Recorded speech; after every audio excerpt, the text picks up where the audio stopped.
Galera, bom dia. O dia começa com aquelas notícias que a gente já se acostuma, infelizmente, a ouvir todos os dias no rádio ou na... O primeiro assunto que eu quero falar aqui é sobre o discurso do nosso querido presidente, sobre as ocorrências, as denúncias, como ele acabou de ser denunciado pela primeira vez na história do Brasil. Um presidente em exercício é acusado por crime comum. E ele ali, naquele discurso, deixa claro que ele não vai largar o osso. É isso, não vai largar o osso. Não é abandonar o barco, como costuma dizer o capitão, porque isso teria uma conotação heróica. O capitão ele não abandona o barco porque ele acha indigno o capitão, o chefe da embarcação, sair do barco que está afundando antes dos seus súditos, dos seus subalternos. Não é o caso. Ele não vai largar o osso para manter o poder. Sobre o discurso de que precisamos evoluir e avançar nas reformas. A verdade é que se este sujeito tivesse mínima consideração pelo povo brasileiro, pelas pessoas que dependem do governo federal, ele simplesmente renunciaria ao cargo, porque ele já não tem mais condição nenhuma de governar. O detalhe mais importante, e a segunda coisa que eu quero abordar aqui, é que nós, no Brasil, nós retiramos a presidente Dilma porque ela cometeu inúmeros erros de gestão, inúmeros erros políticos, e afastamos ela com o processo do impeachment. E detalhe, no caso dela, não havia nenhum tipo de prova contundente, inquestionável, irrefutável de que ela tivesse cometido os tais erros. O que existia, sim, eram indícios e clara intenção de mudar os dados econômicos e que nos fez agravar na crise econômica, atrapalhando as negociações. Mas muito da crise vem dos empresários que romperam com aquele governo, aos poucos, de forma gradual, e que eles sim determinaram o agravamento desta crise. Mas enfim, retiraram a presidente.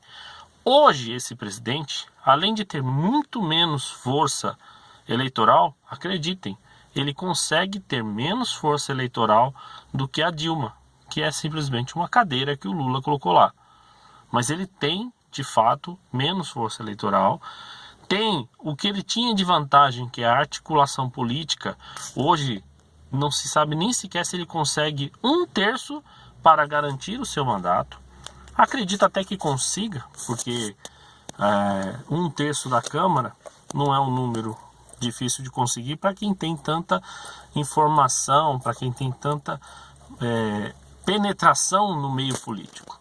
Mas enfim, o que de fato tem aí é prova contundente, gravação dizendo em que ele ali diz para pagar o Eduardo Cunha para continuar em silêncio, uma clara obstrução de justiça. Tem ali o contato ilícito, irregular, escondido com alguém que é réu, que era o Joesley, no palácio oficial do governo, e um detalhe, deixando bem claro que ele não deveria ter dado o nome dele. Isso, para mim, é mais do que suficiente para ele sair imediatamente do governo. É um bandido.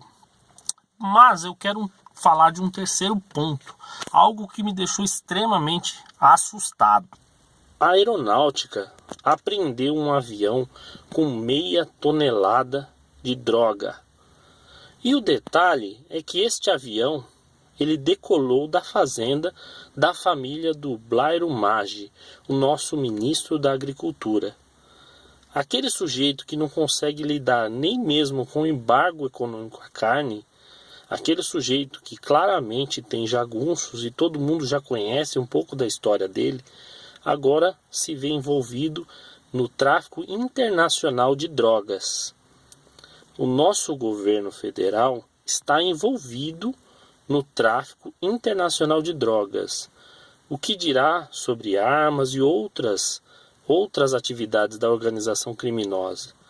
A gente está na mão de verdadeiros bandidos, não bandidos corruptos apenas, bandidos envolvidos com drogas e com outras coisas que podem aparecer durante o processo. Então isso me deixou extremamente chocado, porque o Zezé Perrella já tinha sido envolvido naquela ação do helicóptero, não sei se vocês se lembram, e nada aconteceu. A gente está nas mãos de criminosos.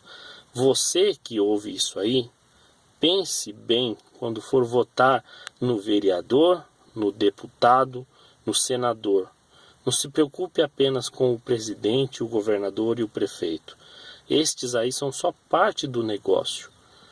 Quem de fato manda no Brasil são os legisladores. Eles é que fazem realmente o Brasil ir para frente ou para trás.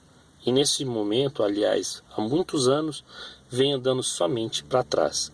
Eu vou falar mais baixo agora, porque eu tenho medo de que esses traficantes, esses envolvidos no crime organizado, PCC, Comando Vermelho e a porra toda, ouçam o que eu estou dizendo.